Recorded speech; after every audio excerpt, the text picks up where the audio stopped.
The nuclear club has grown from 1 to 8 nations that we know of, and it is still growing. With respect to the spread of nuclear weapons among states, we've now seen the dawn of the second nuclear age. We've stared into the nuclear abyss a number of times.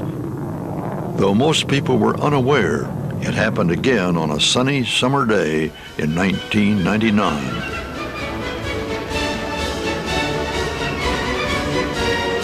The 4th of July in Washington. As the nation celebrated, President Bill Clinton was called to a secret meeting at Blair House. Prime Minister Nawaz Sharif of Pakistan had arrived along with his family early that morning.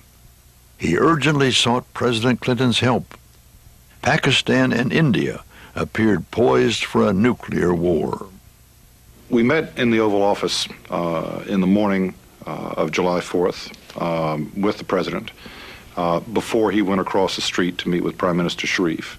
Carl Inderfirth was Assistant Secretary of State for South Asian Affairs. The National Security Advisor briefed the President on the latest intelligence that we had, and there was a very disturbing report that Pakistan was preparing its nuclear arsenal for possible deployment. It was clear that either side might decide to bring nuclear weapons into play. It was further clear to me that the Indians and the Pakistanis, even though they shared the Indian subcontinent, did not know as much about each other's doctrine for use of nuclear power or capacities as we in the Soviet Union had known during the Cold War.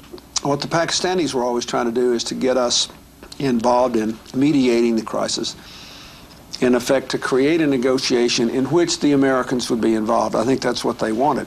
But what happened was they were risking a nuclear exchange. The conflict came to a head in a remote corner of South Asia, near the border of China, where Pakistan and India meet. Actually, the world was being divided into two groups, the haves and the have-nots. It was a kind of nuclear apartheid. And then we realized that we were isolated, we were unprotected, a nation of 1 billion people. We didn't have a nuclear umbrella. And so, for the sake of our security, we decided to go nuclear. In 1974, the world was stunned when India detonated its first nuclear bomb. An arms race began in South Asia that continues to this day. It's its own nuclear program in the early 1970s. The arms race reached a critical stage in 1998. Within a period of 2 weeks, both India and Pakistan conducted a series of underground nuclear weapons tests. The streets of both nations were crowded in celebration. I had a conversation with a Pakistani general once, and he said, when the average Pakistani looks out his door, he sees poverty, he sees filth, he knows the government is corrupt. Basically, we haven't accomplished anything. The only source of light for the Pakistani nation in the last 50 years is we built the bomb. And so, of course, we celebrate that.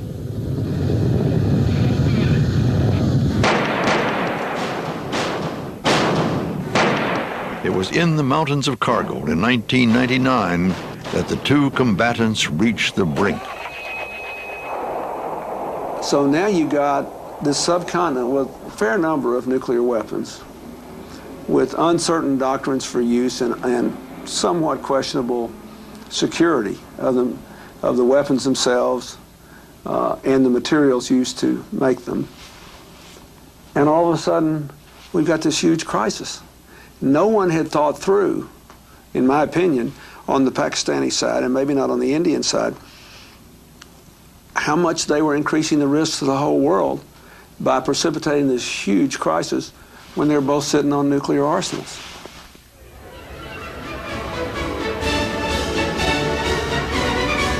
At 1:30 on the afternoon of July 4th, President Clinton and his staff met at Blair House with Pakistan's Prime Minister.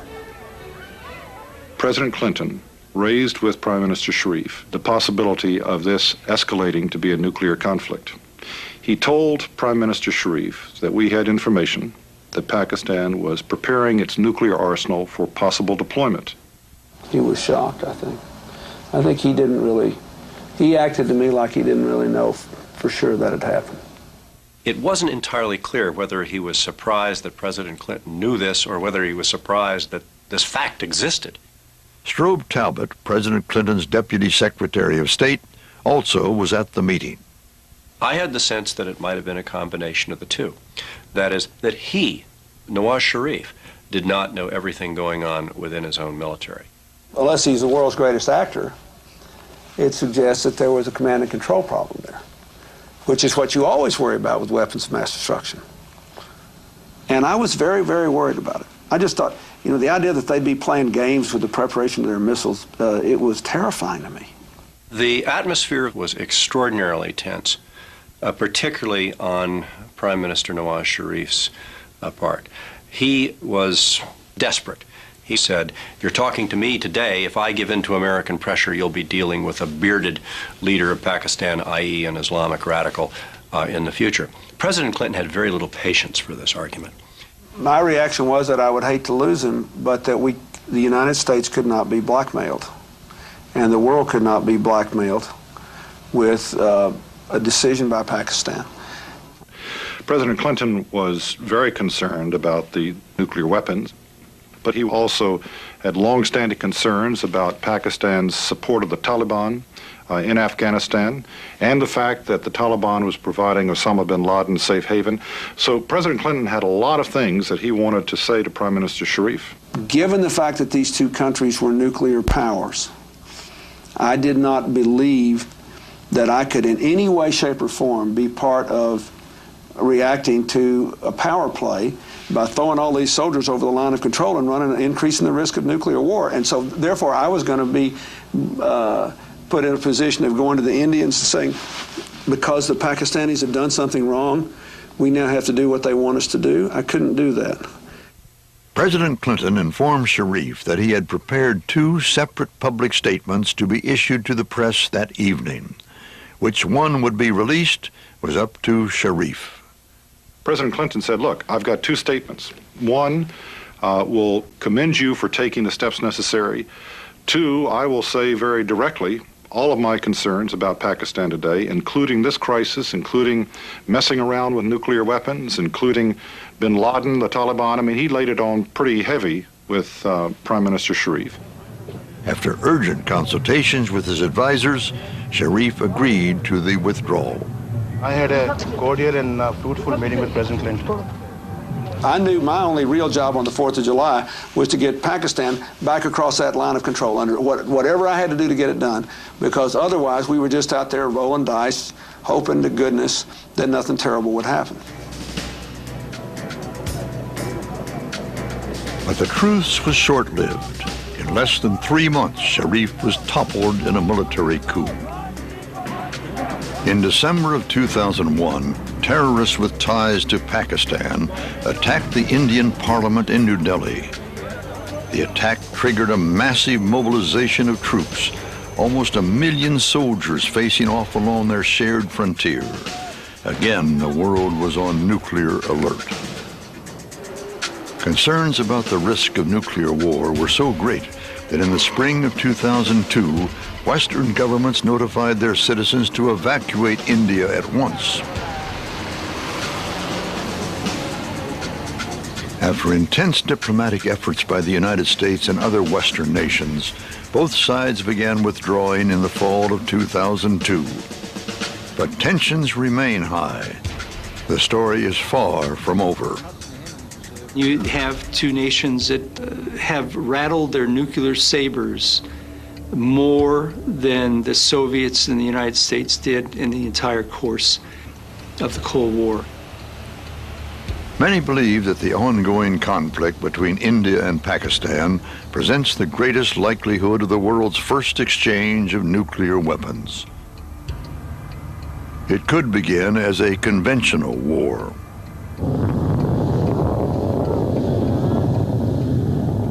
Once the conventional war breaks out, the fog of war sets in.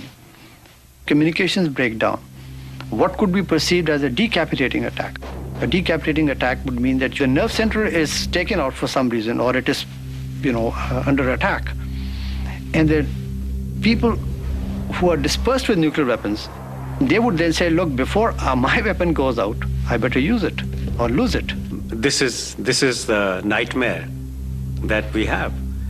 If a demented general takes over the nuclear weapons and decides to use them, well, we have no option but to respond to that.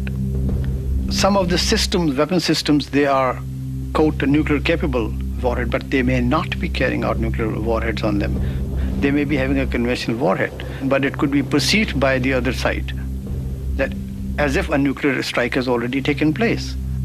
We cannot distinguish between a nuclear tipped missile and a missile which doesn't have a nuclear warhead. It means danger. There is no method of verifying. There's not enough time to verify. Another scenario could be that a conventional attack is taking place and it destroys a nuclear asset on ground. Imagine a Pakistani Air Force trying to attack back in a conventional war and hits an Indian nuclear weapon. For all purposes, India can be construed that a nuclear strike has already taken place on India and India retaliates. Second strike. What would the consequences be if there were a nuclear exchange between India and Pakistan? First of all, huge numbers of people would have died directly. Secondly, the nuclear fallout would have been floating around the Indian subcontinent and then to other places in Asia and elsewhere. Thirdly, there would have just been the trauma that nuclear weapons had been used again. And I believe that would have had a devastating effect on world confidence and had unpredictable consequences on those who were in charge of not only nuclear but chemical and biological weapons elsewhere. That is, it could have made it, we could have had a big movement for international disarmament. It could have, but it could equally have been the beginning of a new age of terror, of weapons of mass destruction. I think both the Pakistanis and we have a responsibility to assure ourselves, not just that some commander cannot use those weapons in the heat of battle, that those weapons cannot fall into the hands of terrorist or extremist groups that then could use them. Alarming evidence of this frightening possibility already exists. It became clear that two of the participants in the Pakistani nuclear weapon program had visited on several occasions with bin Laden, who expressed great interest in learning from them how Pakistan had succeeded in acquiring a nuclear weapon. We know, in fact, that many people who were part of Pakistan's intelligence service, the ISI, and Pakistan's military had many very close relationships with Al-Qaeda. I am fearful. Certain catastrophic events are bound to take place, after which there'll be a re-examination of where we are going and where we should be going. We will survive perhaps the next crisis and the crisis after that. But the question is, how many more crises must we survive? And how many more before we don't survive?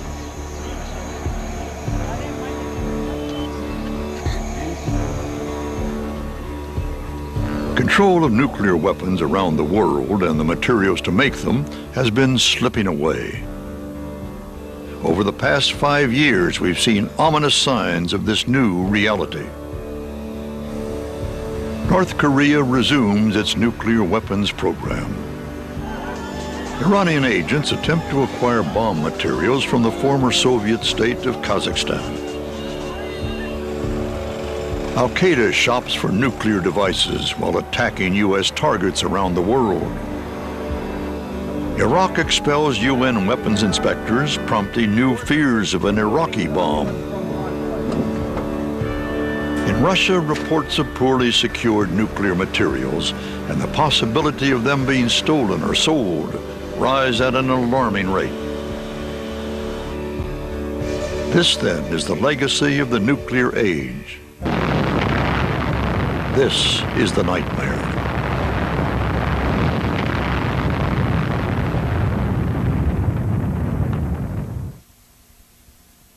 Nuclear weapons have been used in war only twice. The staggering human toll and the moral implications have been major factors in restraining leaders since the dawn of the atomic age. Only one man in all of history has given the order to drop a nuclear bomb in wartime. President Harry S. Truman faced the ultimate decision in 1945 and again in 1951. The first time he used it. 6 years later, despite intense pressure from his generals, he refused.